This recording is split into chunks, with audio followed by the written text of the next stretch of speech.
야당 대변인 전화 연결하도록 하겠습니다. 미래통합당 대변인을 맡고 있는 배준영 의원입니다. 의원님 안녕하세요. 네, 안녕하십니까. 예, 의원님은 올해 인천 중구 강화 옹진 이 지역구에서 이제 처음으로 당선된 초선 의원이신데요. 그 네. 이력을 보니까 이 김영삼 정부 때는 이 정무장관 비서로 정치 입문을 하셨고 또 김대중 정부에서도 또 청와대 근무를 하셨고 좀 이력이 좀 어떻게 보면 특이하다고 할 수 있는데 여야가 이렇게 첨예하게 대립하는 국회에서의 역할이 기대가 되는데요. 네, 말씀 듣고 보니 제가 정치 입문한 지 꽤 된 것 같고요. 예. 이 국회는 여야가 서로를 마주보고 협치를 해야 되는 곳 아닙니까? 네. 그래서 제가 정부나 여당의 시각에서 바라보았던 경험이 지금 우리가 야당으로서 어떻게 해야 되는지 도움이 되는 것 같고요. 예. 겪어보니까 아무리 그 막다른 골목 같은 상황이 있어도 길은 있기 마련이라서 하여튼 도움이 되도록 노력하겠습니다. 네. YS와 DJ를 이제 모두 이 가까운 거리에서 지켜보셨잖아요. 네, 그렇습니다. 예.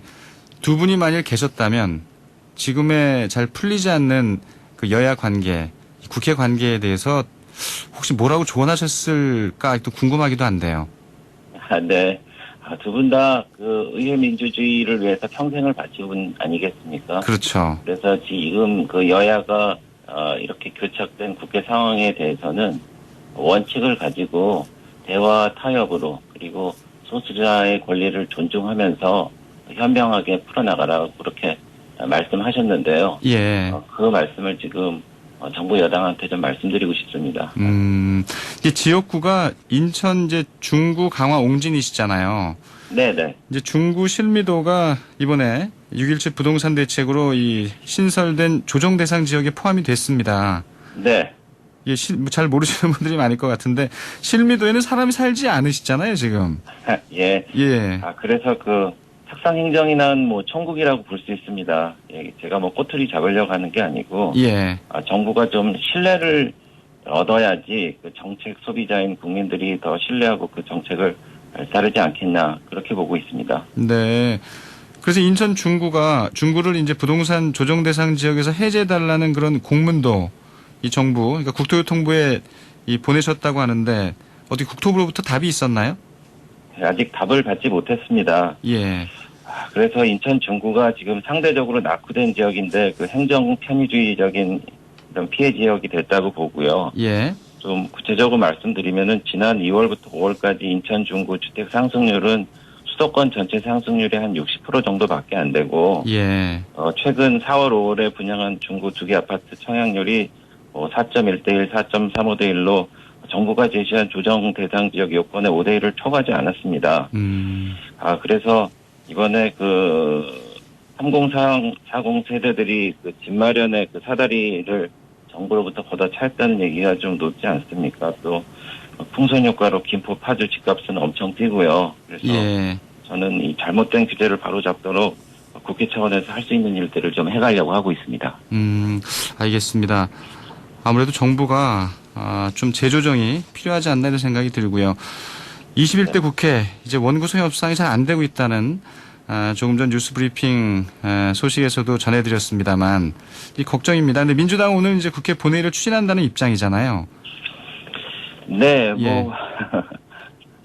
어떻게 보세요? 네. 글쎄, 이번 국회가 정말 파행을 하는 것을 국민 여러분께 참 유감스럽다고 말씀드리고 싶고요. 예. 사실 헌정사에 없던 일들이 벌어졌습니다. 그래서 무려 6개 상임위의 헌법기관인 국회의원이 45명이 강제 부임당했고요. 그리고 야당을 국정의 어떤 야당의 파트너로 생각하지 않는 그런 원칙을 무시하는 그런 야당 정책이 이런 사태를 불러오지 않았나 이렇게 저희 염려하고 있습니다. 예. 그래도 미래통합당은 이제 3차 추경에 대한 심의 또 처리는 이제 필요하다는 입장이잖아요. 네, 그렇습니다. 예. 그럼 이거 어떤 방안을 좀 찾아야 될까요? 네, 지금 코로나19로 어려운 경제 살리기 위해서 마중물로 3차 추경이 꼭 필요하고요. 그래서 예. 꼭 필요한 곳에 조속히 투입되도록 저희도 노력하고 있습니다. 저희 이종배 정책위 의장도 어제 의총에서 3차 추경 분석을 마쳤다고 하시고 이미 오래전에 그 분석된 자료를 저희한테 배포하기도 했고, 다만 이렇습니다. 정부는 국회에 3차 추경 예산을 냈고 국회는 그런 정부 예산을 심사하는 곳입니다. 그래서 예. 아시다시피 근데 1차 추경 집행도 제대로 다 집행되지 않은 상황이고 이제 3차 추경을 하는 상황인데, 본 예산이든 추경이든 국민의 혈세인 정부 예산이 제대로 쓰일 수 있도록 그것을 국회가 심사할 수 있는 권리와 의무가 있습니다. 네. 통합당은 이런 의무를 다하겠다는 그런 생각입니다. 예. 이 3차 추경이 참 중요하다는 생각도 저를 하고 있는데, 그럼 오늘 본회의에서 좀 예결위원장만이라도 좀 뽑는 건 어떨까요? 네, 그래서 이 모든 거는 사실 여당이 야당을 그 국회 운영의 파트너로 보느냐 보지 않느냐 이런 문제에 달려 있습니다. 예. 예, 그래서 아까 말씀드렸던 저희 45명의 국회의원이 강제로 배정이 됐는데 저희가 이것을 사임해달라고 국회의장님께 요청했는데 이 사임계도 아직 승인이 안 된 걸로 알고 있습니다. 그래서 네. 일방적인 독주를 하고 저희는 그냥 들러리만 쓰라라고 하면은 저희가 참 어려운 입장에 놓일 수밖에 없다는 그런 말씀이죠. 예. 그러니까 여당이 야당을 이 국정 운영의 파트너로 보지 않는다, 이렇게 바라보는 게 이제 야당의 지금 시각이네요. 네, 그렇습니다. 그래서 저희가 민주당은 저희에게 대통령 시정이었을 때 뭐 박수를 쳐주거나 18개 상임위에서 자리를 채우고 앉아있는 모습이 비추기 정도를 바라는 거 아닌가, 저는 그런 의구심을 갖고 있고요. 예. 그래서 여태까지 또 18개 상임위원장을 다수결의 원리에 따라서 승자 독식의 원리에 의해서 다 가져가겠다고 뭐 큰소리 치지 않았습니까? 그래서 저희는 여당이 그렇게 자신 있으면은 18개 상임위 다 차지하고 예. 저희가 책임지라는 게 저희 일관된 입장입니다. 네. 그러니까 이런 분위기 때문에 뭔가 좀 여야가 잘 되는 분위기에서 좀 대여 강경 모드도 엿보이는데요. 그래서인가요? 이제 윤미향 의원 기부금 유용 의혹, 또 정부 대북 외교 정책에 대해서 국정조사를 추진하겠다, 이렇게 주호영 원내대표가 밝힌 게 아닌가 하는 생각이 들고. 네. 근데 이렇게 하려면 이것도 상임위가 열려야 좀 가능한 거잖아요. 네, 그렇습니다. 그렇게 하는 게 기본이고요. 예. 여당이 야당과 상생하자고 하면 국회는 곧 정상화하고 상임위도 열리겠죠. 예. 한편으로는 그 별도의 특위를 구성해서 국정조사를 진행할 수도 있습니다. 그 윤미향 의원을 둘러싸고 많은 의혹이 있는데 뭐 하나라도 제대로 밝혀진 게 없다고 보여지고요. 또 대북 정책 관련해서는 볼턴 전 미국 국가안보보좌관의 회고록 관련해서 국민들이 정말 의혹을 갖고 있는데 청와대나 정부 여당에서는 그게 제대로 된 해명이나 사실 발표를 하지 않고 있습니다. 근데 저희는 이렇게 보고 있는데, 예. 오도된 대북 정책이 결국은 국민의 세금으로 만든 남북 공동 연락소를 파괴하게 하지 않았습니까? 그래서 저희는 국정조사를 통해서 진실을 좀 밝혀봐야 되지 않나, 이렇게 보고 있습니다. 예. 저 이 모든 게 좀 국회 안에서 이루어졌으면 하는 생각이 들고요. 뭐 국민 여러분들도 마찬가지일 것 같은데, 그러면 결국은 법사위원장을 여당이 내놓지 않으면 야당의 입장에서는 기존의 입장에 변화가 없다고 봐야 되는 거네요. 법사위원장이 야당이 민주주의를 지키기 위한 마지막 보루라고 한 거는 예. 저희만 주장한 게 아니고 여태까지 민주당의 주요 인사, 민주당의 국회를 이끌었던 야당 지도자들이 그때 당시 말씀하셨던 것을 원칙으로 하고 있습니다. 그래서 예. 법사위가 중요하다는 것은 이 자리를 통해서 굳이 말씀을 안 드려도 이제 의회 내에서는 공감대가 형성되고 있고요. 예. 그래서 법사위를 중심으로 이런 문제가 촉발되긴 했지만은 그것을 보면은 여당이 야당을 어떻게 생각하는지, 관계제 정립을 어떻게 해야 되는지, 그것으로부터 국회 정상화의 어떤 첫걸음이 시작돼야 된다고 보고 있습니다. 네. 참 이 풀리지 않는 이 낱마처럼 얽힌 이 여야 관계, 이 걱정이 큰데요. 근데 이것도 사실 국회 법사위에서 논의가 돼야 될 부분일 수 있죠. 이 법무부가 이 검언의착 의혹을 받고 있는 한동훈 검사장 직접 네. 감찰하기로 했잖아요. 네네. 오늘 뭐 조간 신문들 다 일면에 보도를 하고 있는데 이 부분은 좀 의원님 어떻게 보세요? 글쎄요, 검사에 대한 법무부의 직접 감찰은 그렇게 이례적인 일입니다. 더군다나 한 검사장이 지금 검찰의 수사를 받고 있는데, 네. 원래 감찰은 검찰 수사가 완료된 이후에 징계를 위해서 따로 하는 게 원칙이고요. 한마디로 그 현 검찰 수장과 시스템에 대해서 불신임하고 있다고 보여지는데, 예. 법이 아닌 심증으로 대한민국 법치주의를 흔들고 있다고 보여지고요. 그 며칠 전에 법사위를 장악한 여당 의원들이 법무부 장관에게 검찰에 대한 지휘감독을 압박했고, 검찰청법에 그 검찰총장 임기가 2년으로 돼 있는데도 검찰총장의 그 사퇴 여부를 공공의원이 밝히지 않았습니까? 뭐 이런 때 나온 조치니까 더 국민들은 의혹에 찬 눈으로 바라볼 수밖에 없는 거고요. 예. 그러니까 추미애 법무부 장관도 그 여당의 압력에 따라서 좀 초강수를 두고 있다 이렇게 바라보시는 거네요. 네. 순치되는 거 아니냐 이 한 말에 그렇게 정말 그 진정성을 확인해 달라는 그런 차원에서 이렇게 더 열심히 하신지 모르겠지만은 네. 대한민국의 그 삼권의 분립과 그리고 법치주의의 올바른 그 운영을 위한다면은 뭐 이렇게 할 수 없다고 봅니다. 예. 그러니까 미래통합당은 이런 논평을 내놨습니다. 이 한동훈 검사장에 대해서 법무부가 직접 감찰하는 건 이 막장 드라마 같은 일이다. 이렇게 이제 논평을 내셨던데 막장 드라마면은 이제 결론은 금방 나는 건가요? 어떻게 보시나요? 예, 막장 드라마라는 건 저희 공식 논평은 아니고 저희 의원님 중에 한 분이 이렇게 말씀하신 걸로 알고는 있는데, 예.